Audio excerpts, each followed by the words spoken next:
vous fais ces snaps pour vous expliquer un petit peu comment j'étais avant, pourquoi il s'est passé ça et après.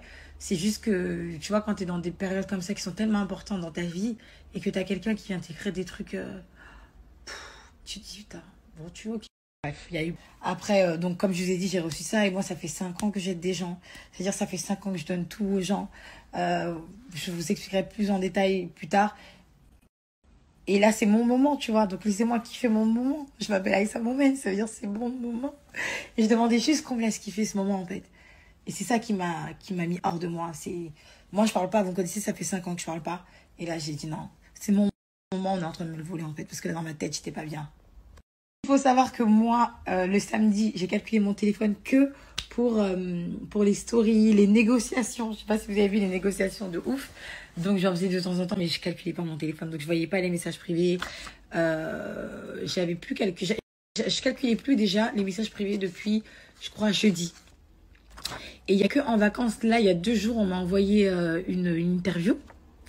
Et donc, je me suis dit, bon, je vais regarder. Donc, je recevais plein de messages tu vois, par rapport à cette interview. Je me suis dit, mais c'est pas fini. Mais c'est pas fini, cette histoire. Et je regarde mes messages privés, mes DM, parce que ça faisait longtemps que j'ai pas regardé. Et j'ai vu ça.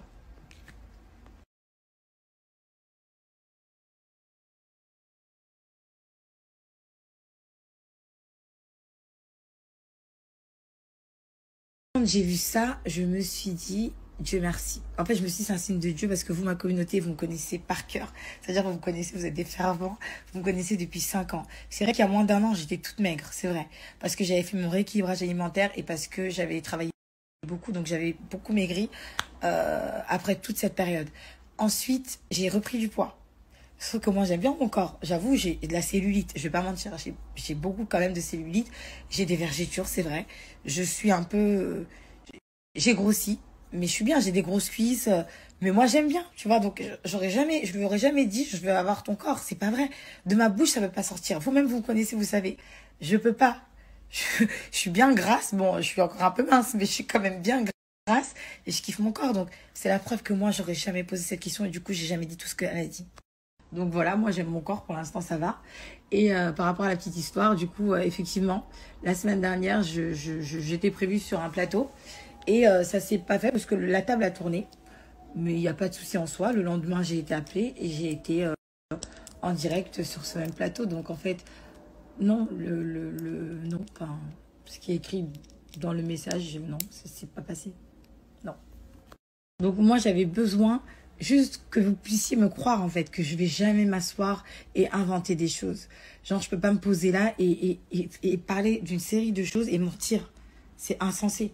Et effectivement, j'ai vu une interview qu'on m'a envoyée et ça m'a désolée encore plus parce que je me suis dit, moi, ça y est, cette histoire, j'ai plus envie d'en parler, ça me saoule. J'ai dit ce que je pensais, ce que j'ai vécu et les gens, ils croient pas, à part certaines personnes qui sont réveillées. Donc, je me suis dit, j'ai plus envie de parler de cette histoire. Alors, on m'envoie une vidéo et dans cette vidéo, je vois plein de trucs. Donc, premièrement, je vois Monsieur Sucré, merci pour ce que tu as dit. Je vois une fille qui s'appelle Sabrina et qui dit qu'il y a des candidats qui ne veulent pas parler, etc. Et il est vrai que moi, j'ai des personnes qui m'ont écrit. D'accord? J'ai contacté des personnes. On m'a écrit. C'est vrai. Donc, si je vous dis ça, bien entendu, c'est parce que je sais que demain, on pourra dire Aïssa, elle a essayé de conspirer des gens contre moi, etc. Alors que jamais de ma vie, j'ai fait un truc comme ça.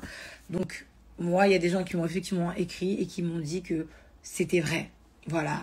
Et qui me soutenaient, etc. Donc, je ne vais pas balancer les screenshots. Je ne vais pas... Ces gens-là, ils souhaitent rester privés, il n'y a pas de souci. Mais je préfère me prémunir parce que je sais qu'on pourrait éventuellement inventer le fait que j'ai contacté plein de gens. Donc, ces gens-là, tous les prétendants et prétendantes, si un jour je vous ai écrit pour conspirer, je vous invite à mettre en DM vos DM avec mon nom, voir si je vous ai écrit pour vous solliciter. Je préfère dire ça parce que je sais qu'on peut inventer encore ce genre d'histoire à mon encontre. Et j'ai pas envie. On va en revenir à l'interview très rapidement. Il y a une personne qui dit des choses sur moi qui sont... Bon, bref, ça en passe. Je remercie donc Sabrina et Monsieur Sucré. Monsieur Sucré pour dire la vérité. Sabrina, je te remercie pour ton impartialité. Parce que des fois, tu as dit que j'avais raison, mais il y a d'autres fois aussi où tu as dit que j'avais tort.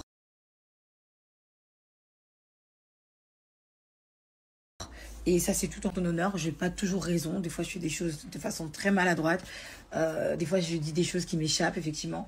Donc, je te remercie. Mais dans cette interview, il a été remis en cause mon métier de coach. Donc la Love Coach de W9, etc. Je suis Love Coach depuis 5 ans. Et en fait, en aucun cas, je ne divulgue des informations concernant la vie privée des gens. C'est une chose que je ne fais pas. Et dans cette interview, ça a été remis en cause. Donc, cette story, je l'ai fait principalement pour vous, mes abonnés, et surtout pour mes clients qui m'ont fait confiance un jour, mes clients actuels et peut-être mes futurs clients, parce que j'ai beaucoup de demandes de coaching, ça ne diminue pas.